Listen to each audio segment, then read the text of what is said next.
머뭇거리는 마음이 있죠. 머뭇거리는 마음. 두 마음을 품는 것이랍니다. 두 마음을 품을 때 우리는 머뭇거리게 됩니다. 두 마음을 품으면요, 기쁨도 감사도 사그라지고 온전함도 없는 상태가 되어버립니다. 저는 스포츠에 크게 관심 없는 사람이긴 합니다. 또 야구에도 크게 관심이 없고 특별히 응원하는 팀도 사실은 없습니다. 그러나 야구를 좋아해서 팀별 데이터를 매일같이 들여다보고 있는 유강희를 관찰합니다. 저는 스포츠 이기지 않고요. 유강희는 그 데이터를 보고 있더라고요. 그거를 들여다보고 있는 그 아이를 저는 관찰합니다. 그리고 또 아들에게 야구를 해석해주고 있는 저희 아내를 관찰합니다.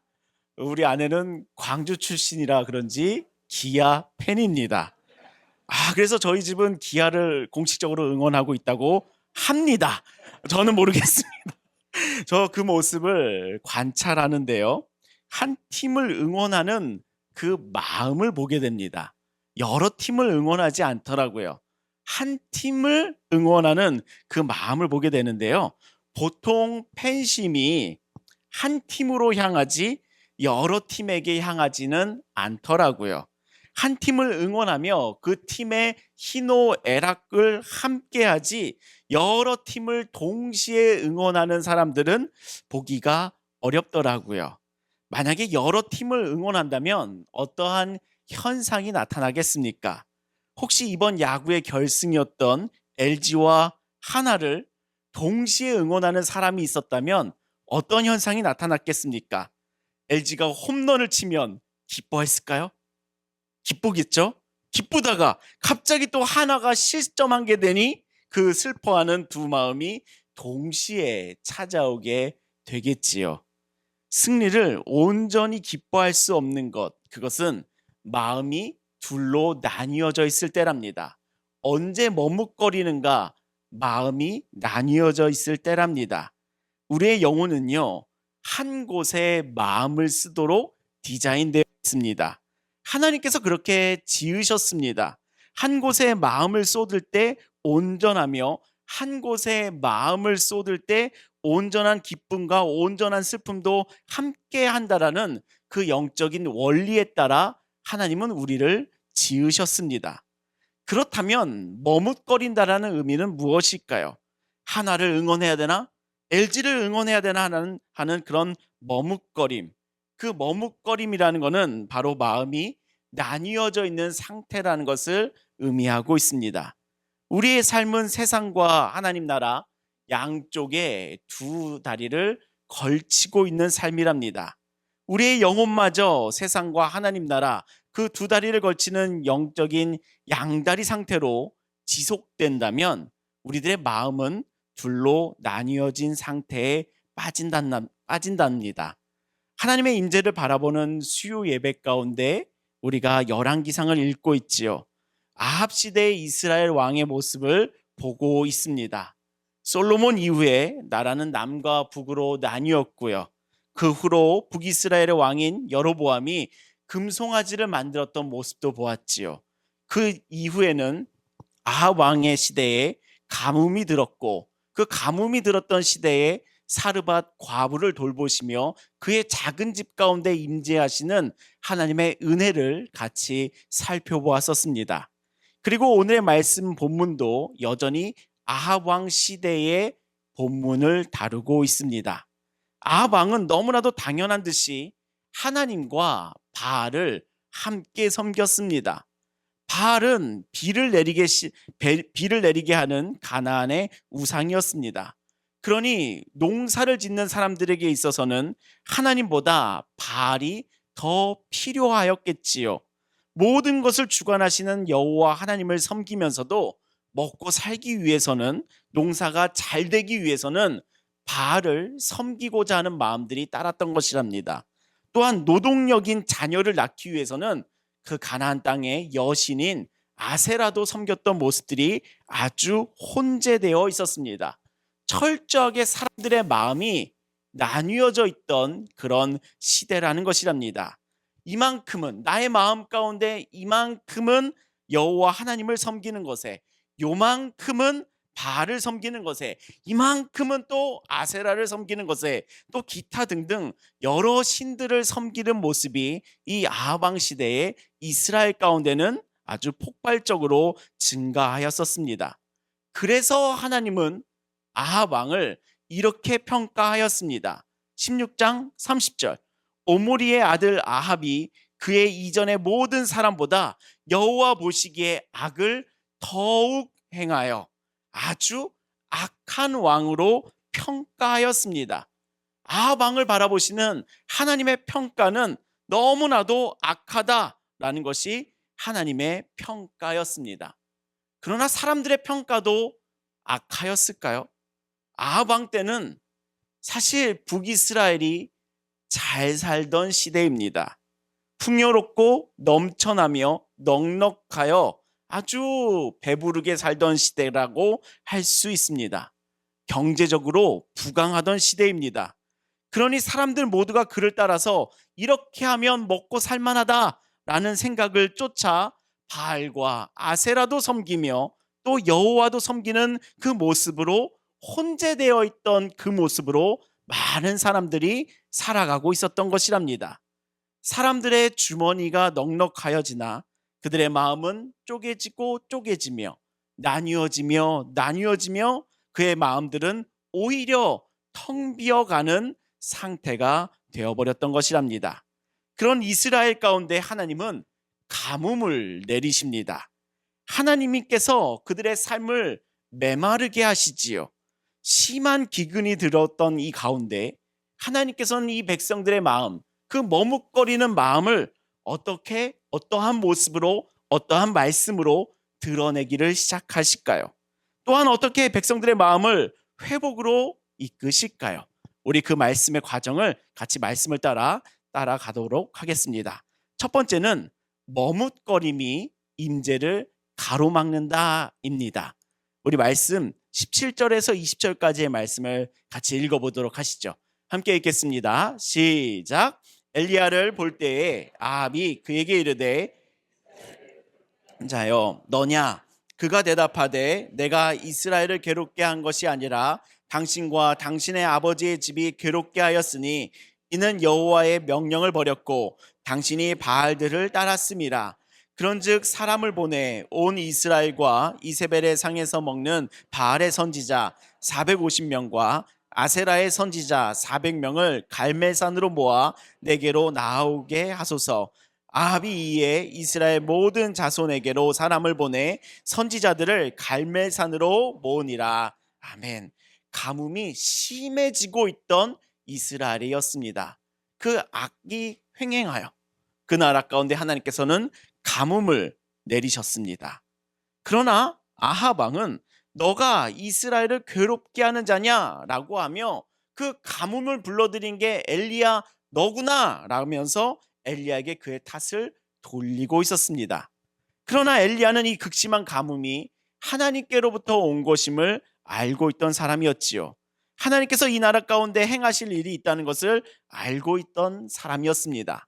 그러니 18절에 내가 이스라엘을 괴롭게 한 것이 아니라 당신이 여호와의 명령을 버리고 당신이 바알들을 따랐기 때문이라는 것을 아주 왕에게 담대하게 말합니다. 그리고는 갈멜산에 가서 대결을 요구합니다. 바알 선지자 450명, 아세라 선지자 400명을 갈멜산으로 모아주세요 하며 누가 참 신인지, 누가 참 이스라엘의 하나님이신지를 가리고자 한답니다. 많은 사람들이 보는 앞에서 엘리야는 홀로 바알 선지자 몇 명일까요?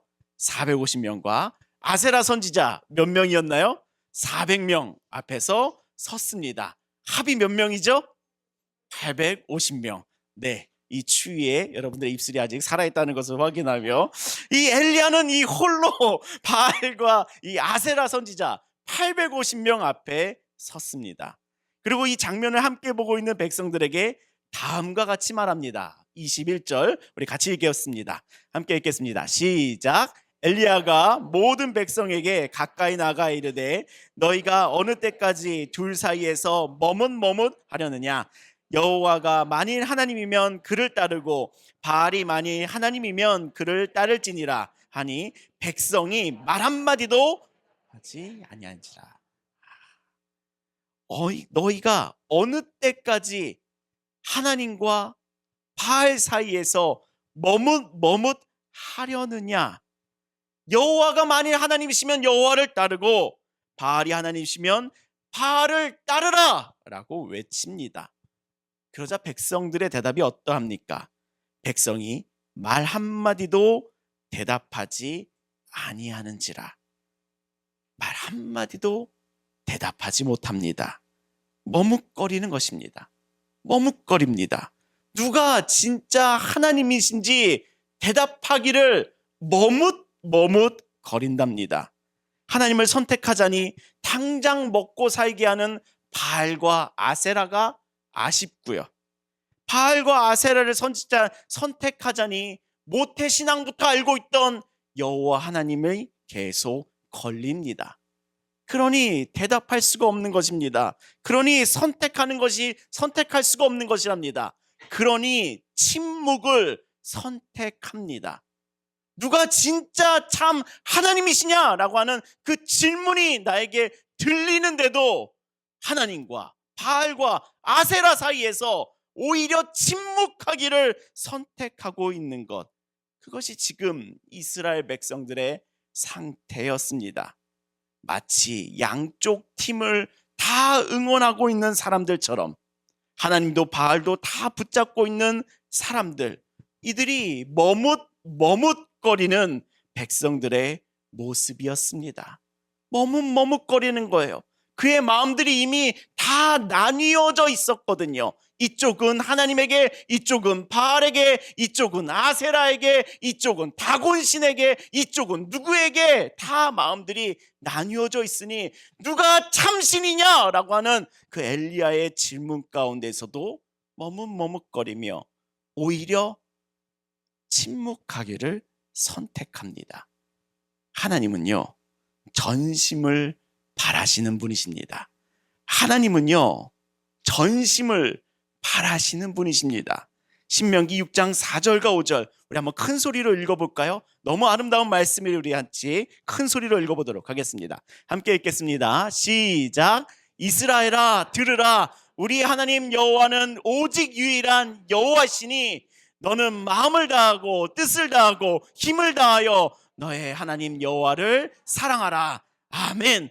하나님은 무엇을 바라시냐면요, 마음을 다하는, 뜻을 다하는, 힘을 다하는 전심을 바라십니다. 두 집 살림 차린 사람의 마음이 아닌 한 사람에게 마음을 오롯이 다 쓰는 그런 마음을 바라시는 분이 바로 하나님이시랍니다. 두 집 살림을 가진 사람의 마음에는 만족과 충만감이 없지요. 오히려 의심과 불신이 가득해집니다. 눈에 보일 때만 좋습니다. 결국은 한쪽을 향한 의심과 불신이 왔다 갔다 하며 그의 영혼은 텅 빈 상태가 되어가지요. 그러나 전심의 관계일 때 충만함과 만족감이 있습니다. 하나님을 향한 우리들의 마음이 전심일 때 우리들은 너무나도 충만한 하나님의 임재를 경험하게 되는 줄을 믿습니다. 하나님께서 우리들에게 바라시는 마음은요, 우리를 향하여 아들까지도 내어주시는 그 사랑, 전심이셨습니다. 그 사랑 앞에 우리도 전심을 드리는 우리가 되기를 예수님의 이름으로 축복합니다. 그 사랑을 우리는 이미 받은 줄 믿습니다. 하나님은 우리들에게 아들을 내어주시는, 생명을 내어주시는, 전심을 내어주시는 그 사랑을 우리들에게 이미 주신 줄 믿습니다. 우리는 그 사랑을 이미 받은 줄 믿습니다. 그렇게 우리도 아까워하지 말고 나누지 말고 전심을 하나님께 내어드릴 수 있는 우리가 되기를 예수님의 이름으로 축복합니다. 우리가 하나님 앞에 전심을 내어놓는 믿음의 사람들이 될 때에, 우리가 그렇게 또한 살아갈 때에 우리 안에 하나님의 놀라운 임재가 충만케 됨을 경험하실 줄을 예수님의 이름으로 축복합니다. 아멘. 이스라엘이 전심을 하나님께 드리는 삶을 위해 이제 엘리야는 두 번째로 제단을 수축합니다. 우리들에게 전하는 메시지 두 번째는 여호와의 제단을 수축하라입니다. 우리 같이 말씀 30절에서 35절까지 같이 읽어보도록 하겠습니다. 함께 읽겠습니다. 시작. 엘리야가 내게로 가까이 오라. 백성이 다 그에게 가까이 가매 그가 무너진 여호와의 제단을 수축하되 야곱의 아들들의 지파의 수요를 따라 엘리야가 돌 12개를 취하니 이 야곱은 옛적에 여호와의 말씀에 임하여 이르시기를 내 이름을 이스라엘이라 하리라 하신 자더라. 그가 여호와의 이름을 의지하여 그 돌로 제단을 쌓고 제단을 돌아가며 곡식종자 두 수와 둘만한 도랑을 만들고 또 나무를 버리고 송아지에 각을 떠서 나무 위에 놓고 이르되 통 넷에 물을 채우다가 번제물과 나무 위에 부르라 하고 또 이르되 다시 그리하라 하여 다시 그리하니 또 이르되 세 번째로 그리하라 하여 세 번째로 그리하니 물이 제단으로 두루 흐르고 도랑에는 물이 가득 찼더라. 아멘. 자, 심한 기근 가운데, 가뭄 가운데 엘리야는 바알 선지자, 아세라 선지자 총 몇 명이었죠? 85명이 아니고 850명. 그리고 이 일을 보러 온 수많은 이스라엘 백성들 앞에서 이제는 무엇을 행합니까? 30절을 보시면 그가 무너진 여호와의 제단을 수축하되 무너져 있던 제단을 다시 쌓아 올립니다. 이것이 머뭇거리고 있는 마음의 현실이지요. 여호와를 섬기는 제단은 무너져 있었던 것입니다. 그러니 엘리야는 무너진 제단을 무엇보다 먼저 재건하기를 시작한답니다. 제단을 수축한다는 것이 어떠한 의미겠습니까? 구약시대 가운데의 제단은요, 하나님과 백성들이 만나는 관계의 자리였습니다. 그 자리가, 하나님과 백성들이 만나는 그 자리가 무너져 있었던 것이랍니다. 그의 관계가, 하나님과 백성들의 관계가 무너져 있었던 것이지요. 그러니 엘리야는 그 무엇보다 우선 행하는 것은 하나님과의 관계를 먼저 회복하고자 하는 것이었습니다. 하나님과의 관계를 먼저 회복하는 것이 가뭄보다 먼저 해결해야 될 가장 중요한 문제였던 것입니다. 내 안의 모든 괴로움은 제단을 보수함으로, 제단을 수축함으로, 제단을 다시 쌓음으로 다 해결되는 줄을 믿습니다. 모든 것의 시작은 하나님과의 관계에서부터 시작되지요. 하나님과의 관계에서부터 모든 것이 시작됩니다. 그곳이 무너져 있지 않기를 소망하고요. 그곳이 무너져 있다면 우리가 재건해 나가기를 소망하고요. 그곳이 온전하다면 그곳에서 하나님을 지속적으로 만나는 삶으로 나아가시기를 예수님의 이름으로 축복합니다. 신약시대에 하나님께서 그의 자녀들을 만나는 관계의 자리는 바로 예수님이십니다. 구약시대에는 제단이었다면 우리 신약시대에는 바로 하나님께서 예수님을 통하여 우리들과 만나십니다. 신약시대에서는 이 제단이 바로 예수 그리스도로 인하여 십자가로 인하여 완성되었지요. 그렇게 우리에게 있어서 하나님의 제단을 수축한다는 의미는 예수님을 더욱 붙잡는 것이랍니다. 우리들의 이 신약시대를 살아가는 우리들에게 있어서 이 무너진 제단을 다시 수축한다, 다시 하나님과 만난다, 그 제단을 쌓아간다라는 것은 예수님을 더욱 붙잡는 것이랍니다. 예수님을 통해 하나님께 나아가는 자리를 회복하는 것이지요. 예수님께서 우리들에게 길이 되어주셨다라는 그 복음의 선언과 같이 하나님께 나아가는 구약시대의 제단은 신약시대에는 예수님이시랍니다. 그렇기에 머뭇거리는 우리들이 바라봐야 될 곳은 예수님인 줄을 믿습니다. 머뭇거리는 마음이 나뉘어진 우리들이 바라봐야 될 곳은 예수님뿐인 줄을 믿습니다. 머뭇거리는 마음, 하나님과 세상을 향해 나뉘어진 두 마음, 그럴 때 우리가 할 일은 예수 그리스도를 바라보는 것이랍니다. 히브리서에 이런 말씀이 있죠. 믿음의 주여 온전케 하시는 예수를 바라보자. 바라보자 이야기합니다. 말씀은 우리들에게 예수를 바라봐라 라고 말씀하고 있습니다. 지난 주일의 말씀 가운데 나누고 있는 말씀은 은혜가 오는 곳을 바라보자였지요. 은혜가 오는 곳을 바라봐야 하나님의 은혜가 내게 온다라는 메시지였지요. 하나님의 임재를 간구하신다면 하나님의 임재가 오는 곳을 바라보시기를 예수님의 이름으로 축복합니다. 하나님의 임재가 어디로부터 오는가 라고 바라보실 점을 찾으신다면 그곳은 바로 예수 그리스도 십자가인 줄을 믿습니다. 그러나 우리들의 실상은 이런 모습이곤 합니다. 아주 기괴한 모습도 있는데요. 눈으로는 세상에 보암직하고 먹음직스러운 것을 바라보며 입술로는 주를 고백한다는 것입니다. 세상을 바라보며 걷지만, 세상을 바라보며 세상 쪽으로 걸어가지만 나의 입술은 주여라고 외치고 있는 그 입술과 눈의 방향성이 다른 점들이 나타나고 있습니다. 사람은요, 바라보는 곳을 향하여 걸어갑니다.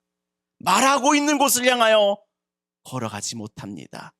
사람은요, 보는 방향을 향하여 그곳으로 갑니다. 그렇기에 우리가 세상을 바라보며 걸어간다면요, 아무리 주여 주여라고 주여 주여라고 외칠지라도 더 세상으로 빨려가고 있을 뿐이지요. 우리가 나의 시선도 예수 그리스도를 바라보기를 예수님의 이름으로 축복합니다. 우리들의 입술과 입술의 고백과 우리들의 시선의 방향이 동일하기를 소망합니다. 우리가 세상을 바라보며 우리들의 입술은 주여 주여라고 외치지만 않고 있기를 소망합니다. 어디를 바라보고 계십니까? 누구를 바라보고 계십니까? 무엇을 바라보고 계십니까? 그곳으로 내가 향하고 있는데요, 우리가 예수 그리스도를 바라보는 삶 되기를 예수님의 이름으로 축복합니다. 왕시대의 이스라엘 백성들이 이와 같은 모습이었습니다. 말은 여호와를 알지요, 모태부터 알았지요. 집집마다 말씀의 교육이 있지요. 다 여호와의 이름을 알았습니다. 그래서 말로는 주님을 섬깁니다, 하나님을 사랑합니다 라고 하면서도 무너진 제단 아래 그대로 있습니다. 그러면서 막상 바라보고 있었던 곳은 아세라, 바알이었던 것이랍니다. 그러니 발걸음이 엉망이 되지요. 그러니 영적인 질서들이 다 무너지지요. 그러니 나라가 엉망이 되지요. 그러니 하나님 보시기에 악한 삶이 되지요. 그렇게 우리는 정말 예수 그리스도를 바라보기를 힘써야 하는 줄을 믿습니다. 입술의 고백을 넘어 예수님을 바라보기를, 우리들의 시선도 예수 그리스도를 바라보는 시선 되기를 예수님의 이름으로 축원합니다. 우리의 눈앞에 예수님이 보이는 삶 되기를 소망합니다. 말씀을 열심히 보십시오. 예수님께로 내 시선을 돌리는 것이 바로 묵상입니다. 그리고 기도를 열심히 하십시오. 내 입술을 따라 내 시선도 예수께로 돌아섭니다. 기도 열심히 하시지요. 우리 열심히 기도하시지요. 우리 열심히 말씀 보시지요. 그럴 때 우리의 시선이 우리들의 입술과 우리들의 믿음의 고백과 동일한 방향으로 예수 그리스도를 바라보게 되는 줄을 믿습니다. 우리들의 얼굴이 예수 그리스도를 향할 때, 우리들의 얼굴이 예수 그리스도를 향할 때 나의 발걸음 또한 그곳으로 향한답니다. 우리들의 삶이 내 얼굴이 어디를 향하고 있는가에 따라서 발걸음은 향하고 있습니다. 그렇기에 우리들의 시선이 여호와께, 예수 그리스도께 고정되기를, 또 우리들의 입술의 고백도 예수를 주로 시인하며 살아가기를 예수님의 이름으로 축복합니다. 나의 믿음의 주여, 온전케 하시는 나의 유일하신 주님, 그 예수님을 바라보는 것이 무너진 제단을 수척하는 그 발걸음인 줄을 믿습니다. 우리 사랑하는 종교의 성도 여러분, 우리 안에 무너진 제단이 있다면, 내 안에 제단이 무너져 있다면 수척하시기를 예수님의 이름으로 축복합니다. 나의 믿음의 제단이 온전하다면 그 믿음의 제단 안에서 하나님을 기쁘게 만나가는 삶을 지속하시기를, 끝까지 하시기를, 끝까지 멈추지 마시기를 예수님의 이름으로 축복합니다. 머뭇거리는 마음이 아니라 충만한 임재 가운데 사는 복된 삶이 되실 줄을 믿습니다. 아멘. 제단을 다시 쌓은 엘리야 앞에 이제 하나님의 임재가 어떻게 임하시는지를 보시겠습니다. 세 번째는 불로 임하신다입니다. 우리 같이 읽어볼까요? 시작. 불로 임하십니다. 36절을 보시면 저녁 소재를 드릴 때에 이르러 라며 이렇게 말씀이 시작하지요. 그동안은 바알 선지자와 아세라 선지자들이 자신의 신들을 향하여 불을 내려주소서, 불을 내려주소서 간구했습니다. 자신을 자해하면서까지, 피를 내면서까지 목이 터져라 부르짖었으나 바알과 아세라는 조용하였습니다. 아무 일이 안 일어나는 것이었습니다. 왜일까요? 왜 아무런 응답이 바알과 아세라로부터는 없었을까요? 바알과 아세라는 참 하나님이 아니시기 때문이랍니다. 바알과 아세라는 하나님이 아니십니다. 진정한 신이 아니기 때문이랍니다. 우리가 아무리 세상의 여러 가지를 통해 나의 안전, 나의 안식, 나의 풍요, 나의 번영을 기대하지만 막상 그 모든 것들은 하나님께로부터 오지 세상으로부터 오지는 않습니다. 막상 내가 간구할 때 세상, 바알, 아세라는 조용합니다. 내가 자해하면서까지 바알과 아세라를 부르짖으나 세상은 오히려 조용합니다. 아무런 응답이 없습니다. 세상은 하나님이 아니기 때문입니다. 그렇다면 엘리야의 기도 가운데 하나님은 어떻게 응답하실까요? 우리 36절과 37절의 말씀 같이 읽어보도록 하겠습니다. 함께 읽겠습니다. 시작. 아브라함과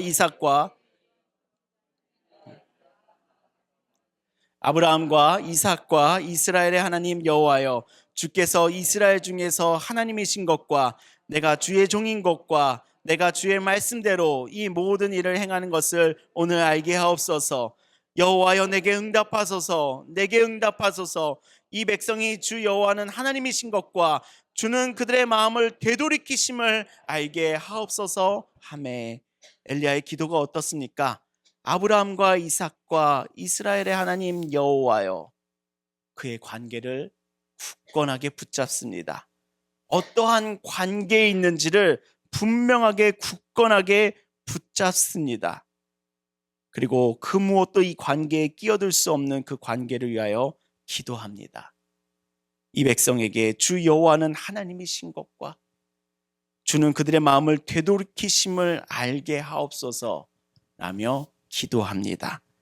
백성들의 마음이 돌아서 있을지라도, 그들의 시선은 세상으로 가 있을지라도 하나님께서 백성들의 마음을 되돌이키시는 분이심을 알게 하옵소서. 이렇게 기도합니다. 그러자 하나님의 응답이 이렇게 나타나지요. 바알과 아세라는 침묵하였으나 우리의 하나님, 우리들의 여호와는 이렇게 응답하십니다.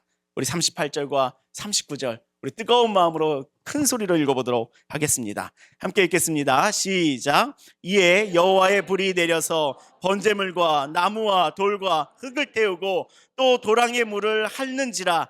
모든 백성이 보고 엎드려 말하되 여호와 그는 하나님이시로다. 여호와 그는 하나님이시로다 하니. 아멘. 아멘. 하나님께서 어떻게 응답하여 주십니까? 불을 내려주십니다. 바알과 아세라는 아무런 응답이 없었는데 하나님께서는 불로써 그 제단에 임재하시니 번제물과 나무와 돌과 흙을 태우고 그 돌 한가운데 심지어 물이 있을지라도 하나님은 불로써 임재하신답니다.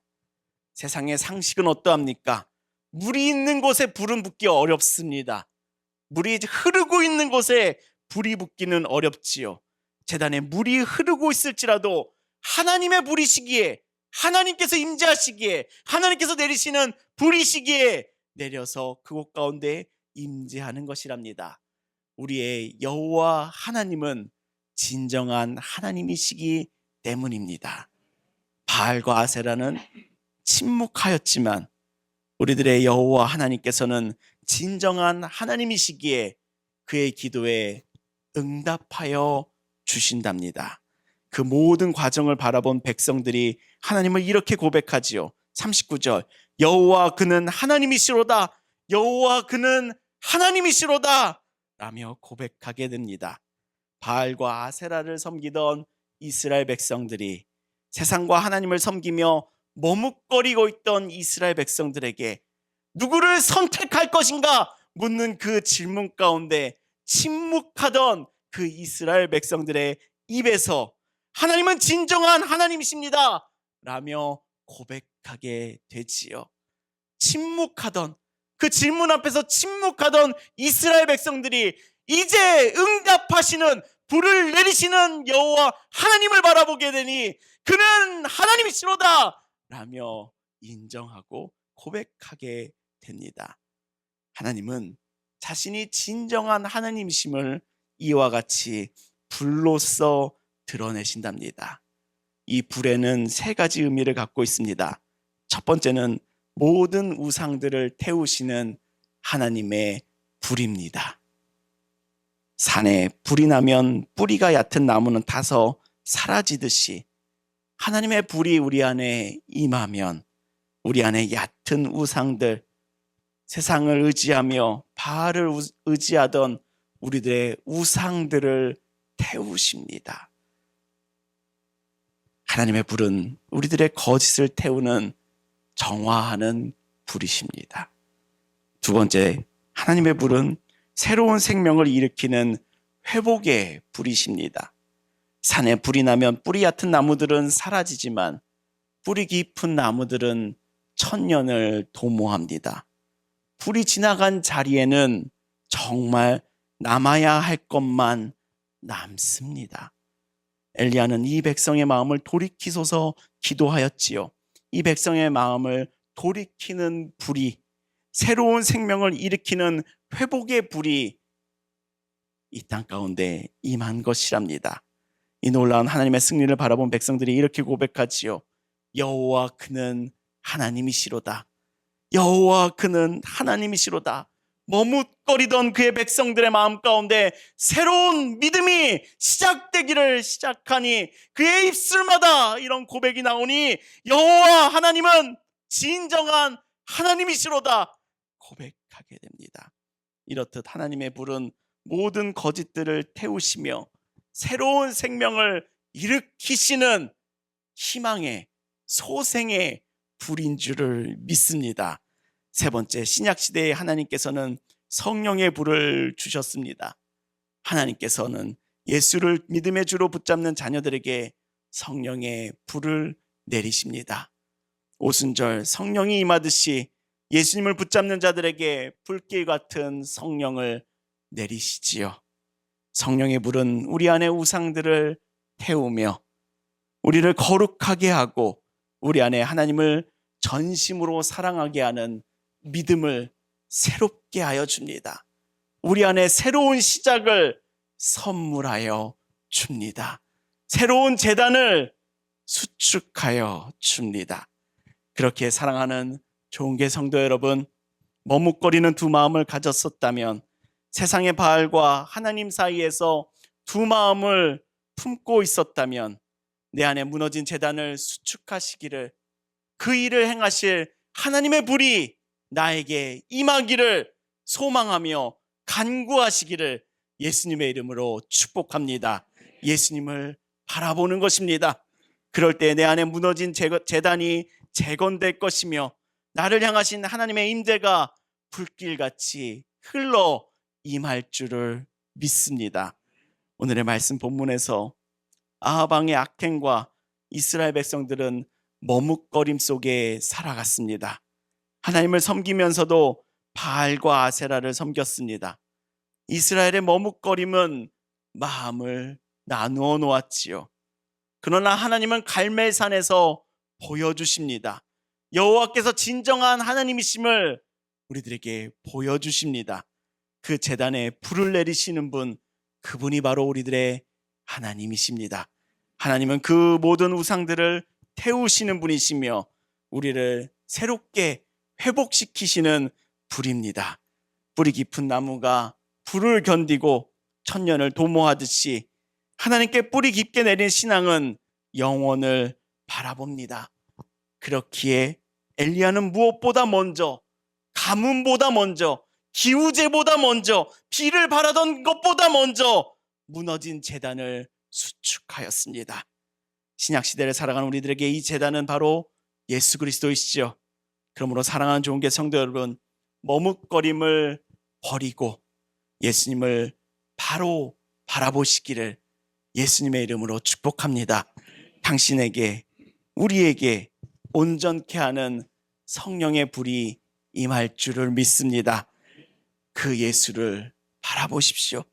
그 예수가 길이 되어주며 그 예수가 생명이 되어주니 우리들에게 다시 일어서게 하는 새로운 생명을 선물하여 주는 그 성령의 불이 임할 줄을 믿습니다. 오늘의 이 밤 가운데 하나님께서 우리들을 부르시죠. 너의 무너진 제단을 예수 안에서 수축하라. 그의 제단에 성령의 불을 내리라. 나를 온전케 하는 성령의 불, 하나님과 온전한 관계의 충만함이라는 선물하는 그 성령의 불을, 그 회복의 불을 오늘 우리들 가운데, 우리들의 영혼들마다 하나님께서 내리실 줄을 믿습니다. 오늘 밤 기도하실 때 꼭 나의 시선과 나의 방향이 예수께로 향하시기를, 무너진 제단이 수축되기를 소망하며 기대하시기를 예수님의 이름으로 축복합니다. 아멘. 기도하시겠습니다.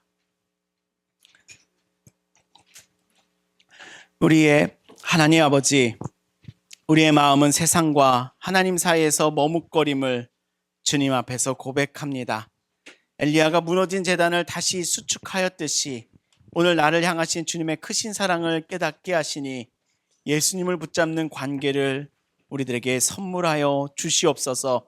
성령의 불이 오늘 이곳에 임하여 우리 안에 헛된 우상들을 태우시고 참된 믿음의 뿌리를 남기게 하여 주시옵소서. 우리 안에 하나님의 임재의 부흥을 다시 타오르게 하시며 진리의 말씀으로 오늘 나와 우리를, 또한 우리 가정과 교회를, 이 땅을 새롭게 하시는 주님, 우리들에게 새날을 허락하여 주시옵소서. 오늘도 주님만이 하나님이심을 고백하며 전심으로 주께 기도하는 모든 영혼들마다 그의 기도에 응답하여 주시며 그의 기도에 그를 온전케 하시며 그의 기도가 향하는 곳마다 주님의 은혜가, 성령의 불이 전해지게 하여 주시옵소서. 예수 그리스도의 이름으로 기도합니다. 아멘.